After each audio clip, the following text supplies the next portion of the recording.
Hello, periods 2 and 6, American Lit. This is Mr. Scott. It is Friday, September 11th, 2020. First of all, I apologize for not being in class today. However, our resident Crucible expert in the English department, Mr. Wiggin, is in the Zoom available to help you guys. We have a lot of things to do today. That'll take a decent amount of time. However, none of them can be completed if you don't have Act 1 read. That's the most essential thing right now. So if you haven't read through page 48 through the end of Act 1, please make sure you do that before tuning into this asynchronous lesson. So the first thing I need you to do once you have Act 1 completed is open up the Week 4 folder. Inside the Week 4 folder, you're going to see Make Your Point Monday. That's due, as always, Sunday night at 11:59. But what we're going to work on today is the Crucible assignment product descriptors inside this folder, okay? The first thing you'll see is the Crucible character chart. That's what we worked together on Wednesday. That is not going to need to be turned in, but the more that you have that filled out, the more it's going to help you as we progress through the Crucible, okay? So you might want to jot a few notes in there or look at that just to make sure you understand what's happening, okay? Next, below that, we see the Rhetorical Situation Act 1 Crucible. That's the chart that we filled out on Wednesday in regards to John Proctor and Abigail Williams' conversation on page 20 through 24. However, you're going to reuse that chart today at some point, so make sure you know where that is. And then what I'm going to direct you to next is where it says the Crucible Act 1 Rhetorical Quote Analysis. All right, this is your major performance task for Act 1 of the Crucible. Over the course of the first 48 pages, there have been many important lines that drive the action of the play or the relationships between the characters of Salem. Choose one of the options below, and I've given you a ton of options. Understand the impact that the rhetorical situation of the character has on the quote and be able to articulate in an oral expression what's happening. All right? Oral expression, yes, means speech, means video recorded, yeah.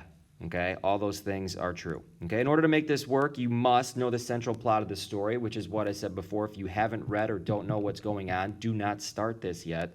Understand the implications between the characters and events of the Crucible, right? How does John Proctor relate to Reverend Hale?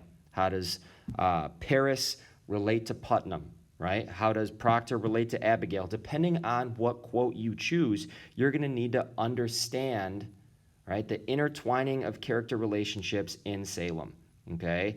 And then last, be able to articulate how analyzing the rhetorical situation, like we did on Wednesday together, enriches your understanding of the quote and thereby the entire play, okay? You need to submit a video of at least 1 minute and 30 seconds to the proper Schoology submission box that analyzes one of the following quotes from Act 1, all right? I give you requirements because I want you to meet those requirements, okay? So I'm going to tell you this.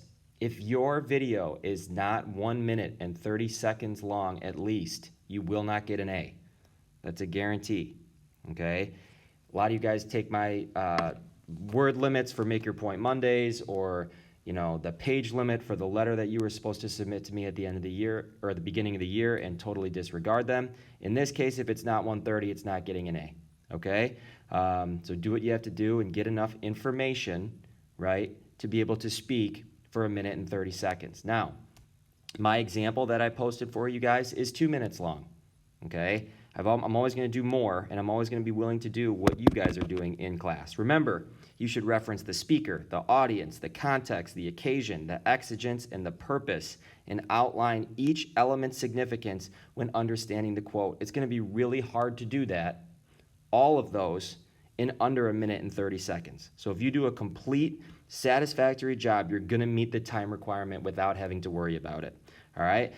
I have provided an example for you in Schoology. I'll show you exactly where that is. You may not use the same quote that I chose.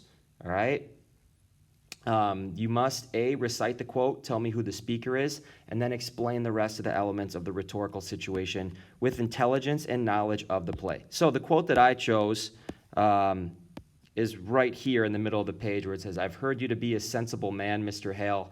I hope you'll leave some of it in Salem. That was spoken by John Proctor. I was assuming that many of you guys would not choose that one because it seems not the juiciest quote of all. However, that's why I chose that. So if you want to see my example, It is right there in the media album where it says example for rhetorical quote analysis. All right, so if you want to watch that first, understand the expectation, by all means go ahead. But you guys are going to be graded on the enthusiasm and the energy of your performance, the intelligence of your performance, and the knowledge demonstrated on the Crucible Act 1. Okay, again, it's 48 pages. I've given you a lot of time to read it, so I expect this to be pretty good. Okay, the next thing that you need, once you submit that minute and 30-second video, I want you to complete where it says Act 1 formative questions, 13, or I think 12 actually, very simple questions about Act 1 of the Crucible, okay? Describe Betty Paris.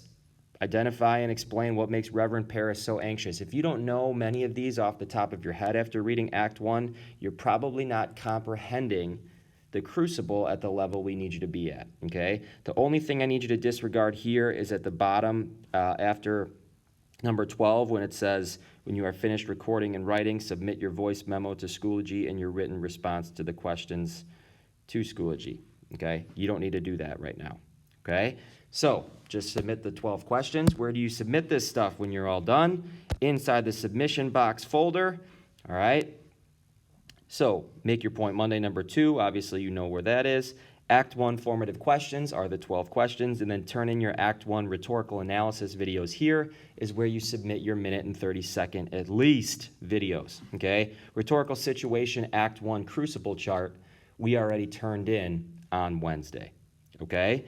So you have 3 things in total due on Sunday night at 11:59 p.m., okay? Ideally, you'd probably want to turn them in today, but you have your rhetorical analysis videos of the quote that you choose, your Act 1 formative questions, and your Make Your Point Monday, all due Sunday at 11:59 p.m. I wish you guys the best of luck. That should at least take you 70 minutes of class time.